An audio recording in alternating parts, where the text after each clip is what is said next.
नमस्कार। देश प्रदेश के इस खास शो में आपका बहुत बहुत स्वागत है। मैं हूं आपके साथ जया कौशिक त्रिवेदी। हरियाणा के हिसार से एक बेहद हैरान करने वाली साजिश का खुलासा हुआ है। हांसी से 2 दिन पहले आपको याद होगा, कार में एक शख्स को जिंदा जलाकर 11 लाख रुपए लूटने की एक घटना सामने आई थी। खबर थी कि राम मेहर नाम के एक व्यापारी की हत्या कर 11 लाख रुपए लूटे गए हैं। जब पुलिस ने इस घटनास्थल की जांच की तो वारदात को लेकर शक हुआ पुलिस को, जिसके बाद पुलिस ने दूसरे एंगल से भी जांच की और जिस राम मेहर के मारे जाने का दावा किया जा रहा था वो छत्तीसगढ़ के बिलासपुर से जिंदा मिला। फिलहाल पुलिस ने उसे गिरफ्तार कर लिया है। प्राथमिक जांच में ये मामला 1.5 करोड़ रुपए से ज्यादा की बीमा राशि वसूलने का लग रहा है, लेकिन राम मेहर से पूछताछ में पूरी बात का खुलासा आखिरकार हो पाएगा। और सवाल ये भी है कि इस गाड़ी के अंदर आखिर वो कौन शख्स था जिसका शव मिला है। जो हमारी इन्वेस्टिगेशन चल रही है उसमें पुलिस ने ये फाइंड आउट किया है कि जो राम मेहर व्यक्ति है वो एक्चुअली में अभी मरा ही नहीं है। ये पूरा एक घटनाक्रम फैब्रिकेटेड है और जो राम मेहर व्यक्ति है उसकी पुलिस को तलाश थी, पुलिस उसके पीछे लगी हुई थी। जो हमारे पास महत्वपूर्ण जो क्लूज थे उसके हिसाब से, और उसको आज बिलासपुर छत्तीसगढ़ में पुलिस ने पाया है और वहाँ से उसको लेकर आ रही है। और पुलिस की जो जांच है उसमें अभी तक यही सामने आया हुआ है कि इसमें कोई लूटपाट की घटना नहीं है और इसमें जो बाकी जो एंगल्स हैं उनकी इन्वेस्टिगेशन की जा रही है और उसके बारे में भी जल्दी खुलासा किया जाएगा। और अब बात करते हैं राजस्थान के करौली की, जहां जमीन विवाद में पुजारी की हत्या के बाद यहां का मामला काफी गर्मा गया है।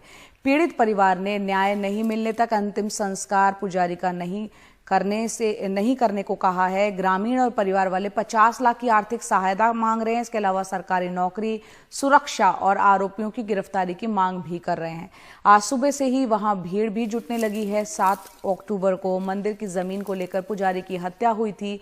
इस बीच राज्यसभा सांसद डॉक्टर किरोड़ीलाल मीणा ने भी पीड़ित परिवार से मुलाकात की है। इस पर ज्यादा जानकारी देंगी हर्षा कुमारी सिंह, लेकिन उससे पहले सुनिए पुजारी के रिश्तेदार का क्या कहना है। पहली मांग तो ये है कि आरोपियों को गिरफ्तार किया जाए और उसके बाद हमारा मुआवजा मिले 50 लाख रुपए और नौकरी। और इसके अलावा पुलिसकर्मी और पटवारी जो आरोपी है ये वो कर रहे हैं, उनका साथ दे रहे हैं, इनके साथ भी कार्रवाई हो और हमारी सुरक्षा हो सर। जब तक मांग पूरी नहीं होगी क्या होगा? मांग पूरी नहीं होगी जब तक हम सबको नहीं। ये जो पूरा मामला है ये बुधवार को इसने ये एक फ्लैश पॉइंट पे आया था। एक्चुअली राजस्थान में ऐसा होता है कि कुछ जो जमीनें होती हैं जो मंदिर के पास होती है उसमें वो पुजारी को अधिकार देते हैं कि वो उसका खेती बाड़ी उस पर कर सके, और इसको मंदिर माफी की जमीन कहती है। तो ये जो मंदिर माफी की जमीन है राधा कृष्ण मंदिर की बुंका गांव की, जो सपोट्रा में है करौली जिले में, तो उस ये पुजारी को इन्होंने दे रखा था। और उसके पास में मंदिर माफी की जमीन को लेकर कोई विवाद नहीं है, लेकिन उसके पास में अड़ते हुए जो जमीन थी उसमें पुजारी एक घर बनाना चाहता था और उसके पीछे एक पहाड़ी थी, तो उसने उसको लेवल करके और अपना घर बनाने की कोशिश करी। कुछ जो लोग हैं जिसमें कैलाश मीणा मुख्य आरोपी बताया जा रहा है, उन्होंने ऑब्जेक्शन किया कि और कहा कि इस पर घर हम बनाएंगे। फिर पुजारी ने ये सारा मामला जो है पंच पटेलों के पास लेके गए वो, और पंच पटेलों ने भी कहा कि पुजारी ही बनाएगा। इसलिए पुजारी ने आगे से जमीन को समतल किया जेसीबी लगाकर, और वहां पर उसने बाजरा रखा था, जो उसकी बाजरा की फसल थी वो काट के वहां पे रखी थी। फिर बुधवार को जब ये आरोपी आए और खुद अपना छापड़ वहां पर बांधने लगे तो पुजारी ने ऑब्जेक्शन किया, कहा सुनी हुई, और पुजारी ने अपने पर्चा बयान में कहा है कि इन्होंने पेट्रोल छिड़क के इसकी बाजरा को भी जला दी और इसको भी जला दिया। उसके बाद में आप जानते हैं कि कल थर्सडे इवनिंग को, परसों शाम को इनकी मौत हो गई पुजारी की, और 302 का मुकदमा दर्ज हो गया है। कैलाश मीणा को अरेस्ट कर लिया है, लेकिन अब आप देख रहे हैं कि परिवार दूसरी मांगे भी कर रहा है। अब इसको कैसे रिजॉल्व किया जाएगा, एडमिनिस्ट्रेशन लगातार वहां पे जा रहा है, बातचीत कर रहा है, क्योंकि ये मुद्दा काफी बड़ा बन रहा है। दूसरी बात ये भी है कि जो जिस समुदाय से आरोपी है वो उस इलाके में काफी दबंग है। तो शायद इसको भी लेकर हम सुन रहे हैं कि परिवार कह रहा है कि हमें सुरक्षा की जरूरत है, क्योंकि जो मृतक है उसके बाद में ये केस को फॉलो अप करना, न्याय मिलना, ये परिवार के लिए भी बड़ी चुनौती, सामाजिक चुनौती बन सकती है। और राजस्थान के बाद अब बात करते हैं उत्तर प्रदेश की, जहां हरदोई में ट्यूशन पढ़ने गई 5 साल की बच्ची के साथ शिक्षक के भाई ने रेप किया। घर लौटने के बाद बच्ची ने इस बात की जानकारी दी, जिसके बाद घर वालों ने आरोपी की जमकर पिटाई की और उसे पुलिस को सौंप दिया। पुलिस ने आरोपी युवक को गिरफ्तार कर लिया है।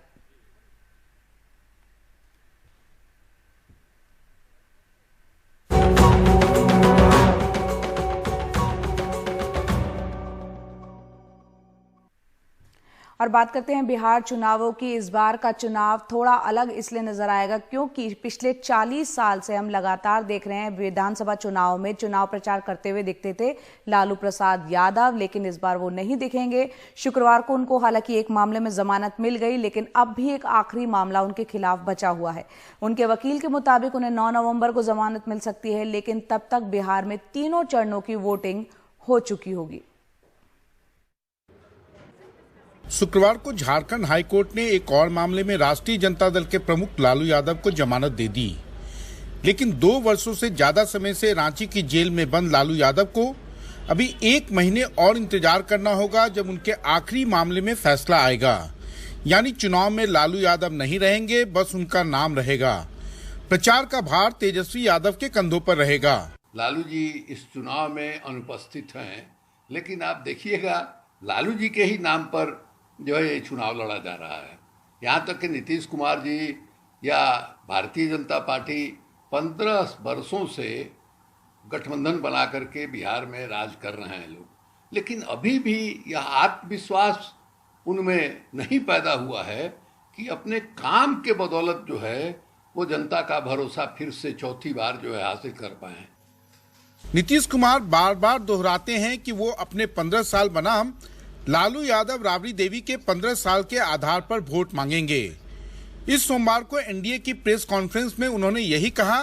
सबको मालूम है कि हम लोगों का अगर पिछले 15 वर्षों से हम लोग काम कर रहे हैं, 15वां साल है, और उसके पहले 15 साल तक लोगों को काम करने का मौका मिला था, उनके द्वारा क्या किया गया, क्या आर्थिक स्थिति थी, क्या रोजगार था, क्या कानून व्यवस्था की स्थिति थी। जेडीयू जब उस दौर का जिक्र करती है तो जैसे हमेशा एक हिकारत से करती है। नीतीश कुमार जी को फिर चौथी बार, मतलब 15 साल उनको काम करने का मौका दिया, चौथी बार फिर नीतीश कुमार जी को मुख्यमंत्री चुनने का काम करेगा। लालू यादव के रहने से या नहीं रहने से कोई फर्क नहीं पड़ता। बिहार की जनता उनके 15 साल को आतंक राज को देखा है, फिर उस पुरानी दौर में नहीं जाना चाहता बिहार की जनता। लेकिन 2015 में नीतीश की नैया पार लगाने वाले आरजेडी अपने सामाजिक समीकरणों की वापसी के भरोसे है। लालू जी फिजिकली अनुपस्थित है हमारे बीच से, लेकिन हम में से कोई इनकार नहीं कर सकता कि उनकी मौजूदगी हर क्षण है, हर जगह है। लालू जी से लेकर तेजस्वी जी तक एक कंटिन्यूटी है, एक निरंतरता है। उस निरंतरता में लोग बदलाव देख रहे हैं और यकीन दिलाता हूँ 10 नवंबर के बाद एक अन्य मार्ग में आपको एक युवा चेहरा मिलेगा। प्रचार के लिए लालू यादव का उपलब्ध न होना महागठबंधन के नेताओं, उम्मीदवारों और कार्यकर्ताओं में मायूसी का एक बड़ा कारण है। लेकिन एनडीए के नेता भी बहुत ज़्यादा खुश नहीं हैं। उनका कहना है कि तेजस्वी यादव के सामने रहने के कारण मतदाताओं के एक बड़े युवा वर्ग को लालू राबड़ी राज की याद दिलाना भाषण में 15 से 20 मिनट चला जाता है। पटना से कैमरामैन हबीब अली के साथ मनीष कुमार, एनडीटीवी इंडिया के लिए।